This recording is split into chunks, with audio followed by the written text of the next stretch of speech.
প্রিয় দর্শক, সমাজ সভ্যতা এবং এলাকার সার্বিক উন্নয়নে চিত্র তুলে ধরতে দীর্ঘদিন যাবৎ কাজ করছে বাঙালির ২১শে পত্রিকা।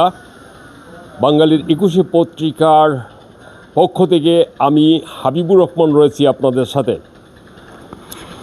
আমরা আজ এই সমাজের, এই দেশের এক সিংহ পুরুষ, যার গোটা জীবন এবং যৌবনটা কাটিয়েছেন মানুষের কল্যাণে, ন্যায়ের একটি অবস্থানে অটল থেকে নিজের ওয়াদা রক্ষার জন্য জীবনের সর্বোচ্চটুকু দিয়ে যিনি লড়েছেন, লড়াই সংগ্রাম করেছেন সত্য ন্যায়কে সমাজে প্রতিষ্ঠা করার জন্য, এবং সাধ্য অনুসারে যতটুকু পেরেছেন এই ব্রাহ্মণবাড়িয়া জেলার আশুগঞ্জ উপজেলা সহ এই তাল শহরের ব্যাপক উন্নয়ন যার মাধ্যমে সম্পূর্ণ হয়েছে, এমনই একজন সিংহ পুরুষ হাজী মোহাম্মদ আবু শামা।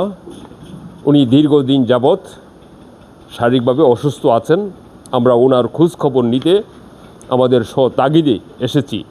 আমরা সাক্ষাৎ করব ওনার সাথে, জানবো ওনার শরীরের অবস্থা কীরকম, আপনাদেরকেও জানাবো। প্রিয় দর্শক, চলুন।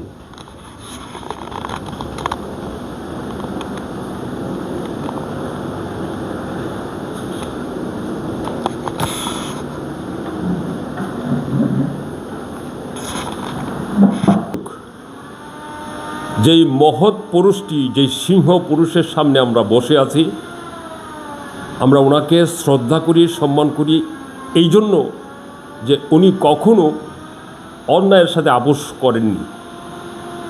জীবনের ঝুঁকি নিয়ে উনি সমাজে উন্নয়নের জন্য, দেশের উন্নয়নের জন্য, সাধারণ মানুষের, অবহেলিত অধিকার বঞ্চিত মানুষের পাশে থাকতে গোটা জীবন যৌবনটা কাটিয়েছেন।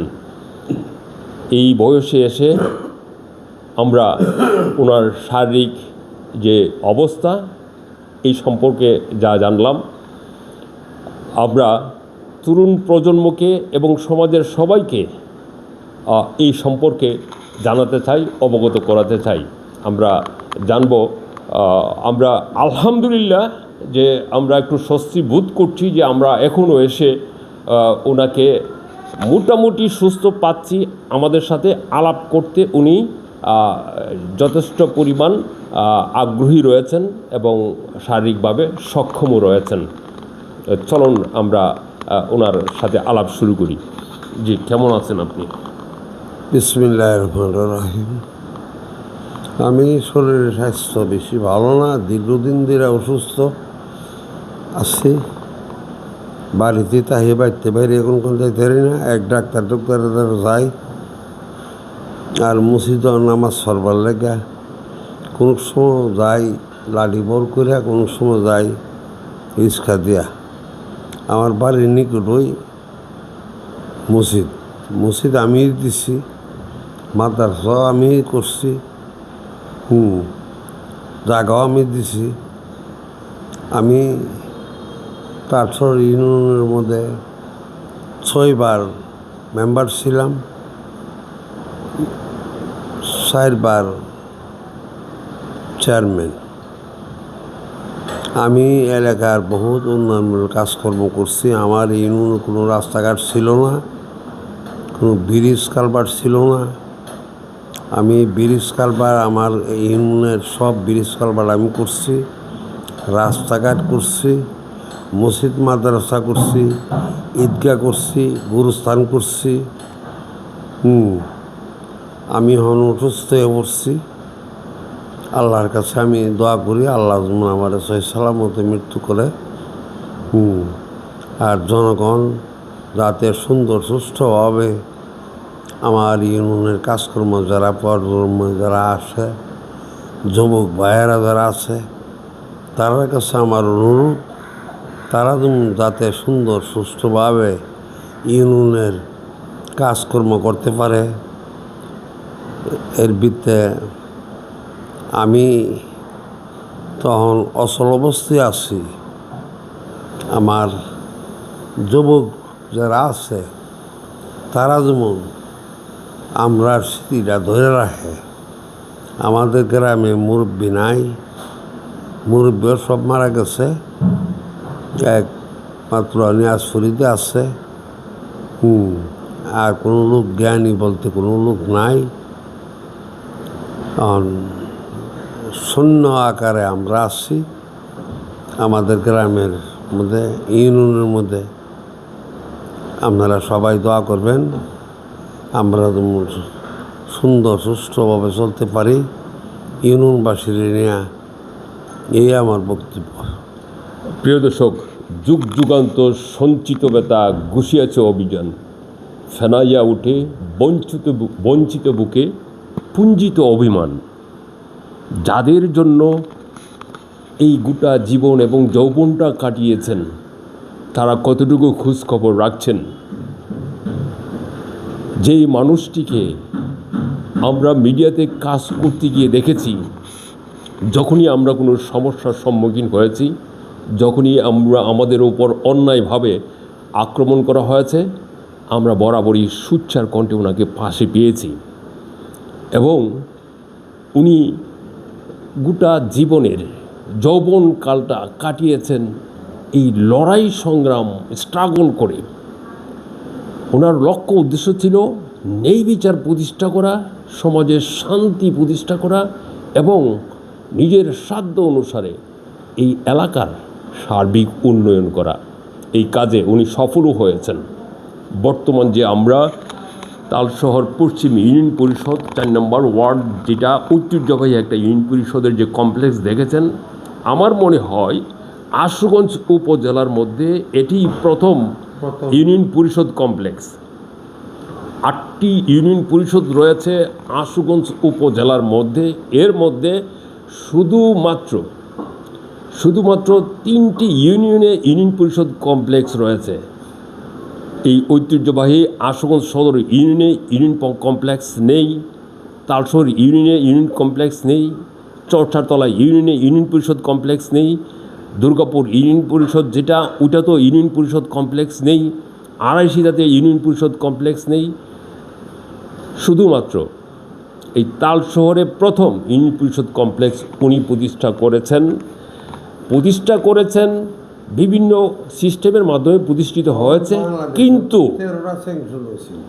কিন্তু ওনার যে অবদান, ওনার যে পরিশ্রম, এটাকে অস্বীকার করার উপায় নেই। আমি স্থানীয় সরকারমন্ত্রী ছিলাম জিল্লুর রহমান সাহেবরে, এবং প্রধানমন্ত্রীর পিএস আসিন রুবেল সাহেব, ওনার রাইনে হেন জায়গা টাকা দেখায়া ওনার দিয়া স্যাংশন করাইছি। তখন বাংলাদেশের মধ্যে 13টা ইউনিয়ন কমপ্লেক্স স্যাংশন হয়েছে। তখন আমার এটা ঘোষণা দেওয়া গেছে যে এটা করব আমরা। তখন এই 13টার মধ্যে বাংলাদেশের মধ্যে আমার এটা ফার্স্ট আমার ইউনিয়ন কমপ্লেক্স হয়েছে। আমি ইউনিয়ন কমপ্লেক্স করে সাইরে হয়ে আমি চেয়ারম্যান হয়েছি। চেয়ারম্যান হয়ে আমি জনগণের হেজমত করছি। আরেকটা কথা বলে রাখি প্রিয় দর্শক, বিগত সরকার যেটি ফ্যাসিস্ট সরকার, এই সরকারের আমলে উনি কিন্তু প্রচণ্ডভাবে হয়রানির শিকার হয়েছেন। বিশেষ করে এই এলাকার তখনকার ফ্যাসিস্ট সরকারের দাপটে সর্বমহল কাঁপত। সেই লোকটি ছিল রোয়াম ও উবায়দুল মুক্তাদির। এই উবায়দুল মুক্তাদিরের অন্যায়ের প্রতিবাদ করেছেন একমাত্র গোটা ব্রাহ্মণবাড়িয়া জেলার মধ্যে আমরা বলতে পারি হাজী মোহাম্মদ আবু শামা চেয়ারম্যান সাহেব। তখন আশুগঞ্জ উপজেলার সকল চেয়ারম্যানদেরও চেয়ারম্যান ছিলেন তিনি, এবং ওনার কাছে সকল চেয়ারম্যানরা ছুটে আসতেন বিভিন্ন ধরনের সমস্যার উপায় পন্থা পাওয়ার জন্য। এবং আমরা দেখেছি তখন রবিউলের যে একচেটিয়া অন্যায় আধিপত্য তখন কায়েম করেছিলেন। এর মধ্যে তখন একমাত্র ব্রাহ্মণবাড়িয়া জেলার মধ্যে বলতে পারি সুচ্চার কণ্ঠে, আরও থাকতে পারেন, কিন্তু আমরা দেখেছি জনাব হাজী মোহাম্মদ আবু শামা সাহেব এই অন্যায়ের প্রতিবাদ করেছেন। জি, সার্বিক অবস্থাটা আপনি তো উনি একটা জিনিস আমরা দেখেছি, অন্যায়ের মোকাবেলা করতে গেলে, সমাজে ন্যায় প্রতিষ্ঠা করতে গেলে যারা অন্যায়কারী আছে তারা বেজার হবে।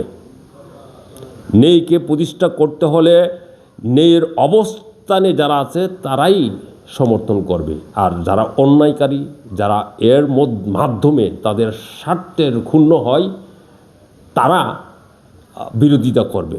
এটাই স্বাভাবিক। এই প্রেক্ষাপটে উনি একেবারে গ্রামের প্রতিটি ঘরে ঘরে মানুষ এই শান্তি স্থাপন করার জন্য উনি ওনার সাধ্য অনুসারে কাজ করে গেছেন। শুধু তালশহর ইউনিয়ন নয়, গোটা আশুগঞ্জ উপজেলার মধ্যে উনি প্রশাসনিকভাবে এই ন্যায় প্রতিষ্ঠার জন্য কাজ করে গেছেন। কাজেই আমরা এই জন্যই বলছি যে ফেনাইয়া ওঠে বঞ্চিত বুকে কুঞ্চিত অভিমান, যাদের জন্য এই ত্যাগ, এই কষ্ট, এই জীবন যৌবন কাটালাম, এখন তারা কি শান্তিতে আছে? যদি তারা শান্তিতে থাকে আলহামদুলিল্লাহ। তাদের উদ্দেশ্যে যদি বলেন। না, তারা তখন আর শান্তিতে নাই, অশান্তি ভোগ করতেছে। তার সাথে আমরা জনগণও অশান্তিতে আছি। দেশের পরিস্থিতি, জনগণও শান্তিতে নাই। যদি একটা নির্বাচন হইতো তাহলে মনে হয় দেশ একটা শান্তি শৃঙ্খলার পথে যাইতো। নির্বাচন যদি হয় তাহলে যদি একটা হন্ত অস্থায়ী সরকার, যে কারণে দেশের মধ্যে অশৃঙ্খল হইতাছে, আমরা অশৃঙ্খলের মধ্যে আমরা দেশবাসী গোটা বাংলাদেশের জনগণ অশান্তি ভোগ করতেছি। আমরা কোনো শান্তি নাই। কোন সময় কী হয় এটাও বলা যায় না। এই যে একটি পরিস্থিতি, এই যে একটি অবস্থা, এই অবস্থার পেছনে শুধু আমাদের বাংলাদেশের অভ্যন্তরীণ সমস্যা নয়। এই সমস্যাটি হলো বৈশ্বিক একটি সমস্যা। যেই বৈশ্বিক সমস্যার কারণে এখন আমাদের যেই গোটা সিস্টেম, এই সিস্টেমের বৈশ্বিক উপযোগী আপগ্রেডের প্রয়োজন রয়েছে প্রিয় দর্শক। কিন্তু আমরা যেই জিনিসটির উপর গুরুত্ব দিতে চাই, যেই সময়ে উন্নয়নটা করে গেছেন এবং যেই আদর্শ নিয়ে ওনারা কাজ করে গেছেন, সেই আদর্শটা ছিল একেবারে উদার, বৃহত্তর জনগোষ্ঠীর মঙ্গল, দেশের বৃহত্তর স্বার্থে দেশের সার্বিক উন্নয়ন, এলাকা এবং সমাজের শান্তি এবং উন্নয়ন, এই লক্ষ্যে ওনারা কাজ করে গেছেন। আগামী প্রজন্মের উদ্দেশ্যে যেটি উনি বলেছেন যে নতুন প্রজন্ম যারা রয়েছেন তাদেরকে দায়িত্ব নিতে হবে। আর আমরা বলবো যে উনি ওনার জীবনে সর্বোচ্চটুকু দিয়ে এলাকার জন্য, মানুষের জন্য, দেশের জন্য, দেশ জাতীয় সভ্যতার জন্য দিয়ে গেছেন। এই জন্যই আমরা ওনাকে দেখতে এসেছি, ওনাকে সম্মান জানাতে এসেছি, ওনাকে শ্রদ্ধা জানাতে এসেছি। আমরা আর দুইটা কথা শুনবো ওনার। আমি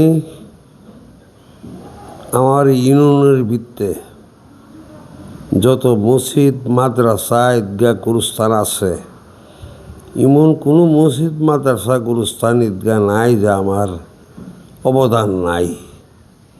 সবগুলিতে আমার অবদান আছে। জিজ্ঞাসা করলে সবাই শেয়ার করব। আর রাস্তাঘাট, ব্রিজ, কালভার্ট তো আমি করছিও। এটা তো বাস্তবে আপনারা দেখেনই। আমার শেষ কথাটাই নই, আমি আমার ইউনিয়নবাসীর কাছে দোয়া চাই। ইউনিয়নবাসীরা একটা কথা বলতে চাই, যাতে শান্তি শৃঙ্খলা মতে ইউনিয়ন চলে, এইভাবে চালাই যা সবাই মিলিতভাবে। এটাই আমার আকুল আবেদন সবার কাছে। প্রিয় দর্শক, যারা যেখান থেকে দেখছেন আমাদের এই অনুষ্ঠানটি, সবার প্রতি আমাদের আহ্বান থাকবে, এই ন্যায়ের অবস্থানে শান্তি, ন্যায় ছাড়া শান্তি সম্ভব নয়। নেই প্রতিষ্ঠা করতে হলে অন্যায়ের বিরুদ্ধে আমাদেরকে রীতিমতো যুদ্ধ করতেই হবে এবং অন্যায়কারীরা আমাদের বিরুদ্ধে যত রকমের অপপ্রচার আছে সেটা চালিয়ে যাবে। কাজেই এই ন্যায়ের পক্ষে দৃঢ় অটল এবং ওয়াদা এবং প্রতিশ্রুতির পক্ষে জীবনের সর্বোচ্চ দিকে লড়ার এই ব্যক্তিত্ব, এই সিংহ পুরুষ, আমরা ওনাকে শ্রদ্ধা করছি, পাশাপাশি ওনার দীর্ঘায়ু কামনা করছি এবং সবার কাছে ওনার জন্য দোয়া কামনা করছি, প্রত্যাশা করছি। প্রিয় দর্শক, ধন্যবাদ সবাইকে 21 টেলিভিশনের পক্ষ থেকে।